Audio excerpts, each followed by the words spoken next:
పట్టింది sir. You will not believe, I tell you story of soldier. 19 years sir అబ్బాయికి, 19 సంవత్సరాలు. యోగేందర్ అని చెప్పేసి, సుబేదార్ యోగేందర్ అని చెప్పేసి పరమవీర్ చక్ర ఇచ్చాం మనం తనకి. కార్గిల్ క్లిఫ్ సార్, ఇట్లా ఇట్లా క్లిఫ్ మీద తను వైర్ వేసుకొని పైన ఎక్కడానికి ట్రై చేస్తున్నారు మనోళ్ళు. ఒక 60 feet ఇంకా దూరంగా ఉన్నాడు పైకి వెళ్ళడానికి. 4 బుల్లెట్లు తగిలినాయి. ఆ 4 బుల్లెట్లు తగిలిన పైకి వెళ్ళి ఒక బంకర్ లో ఉన్న పాకిస్తాన్ ట్రూప్స్ అందరినీ చంపేసింది. అండ్ తర్వాత ఈయన వెనకాల మిగతా వాళ్ళందరూ పైకి ఎక్కి, వీళ్ళు మిగతా వాళ్ళు పైకి ఎక్కుతున్నప్పటికీ రెండో బంకర్ లోకి వెళ్ళి రెండో బంకర్ లో ఉన్న వాళ్ళందరినీ చంపేసింది. ఒక్క మనిషి వయసు ఎంత? 19. ఒక రిపోర్ట్ ప్రకారము 16 బుల్లెట్లు తగిలింది.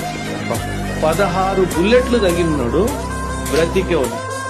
అంటే ఆ స్పిరిట్ ఆఫ్ నేను వీడిని చంపాలి అనే ఒక ఆలోచన, వీడు నా భారత భూమి మీద వచ్చాడు, వీడిని తరిమేయాలి, ఆ స్పిరిట్ చూడండి సార్. ఇలాంటి ఆర్మీని ఎవరు ఓడించగలుగుతాడు సార్ మీరు చెప్పండి. 19 years బాయ్. మనం 19 పిల్లోడికి ఇంట్లో రాత్రి బయట పోనివ్వం, రే ఇట్లా కూర్చోరా.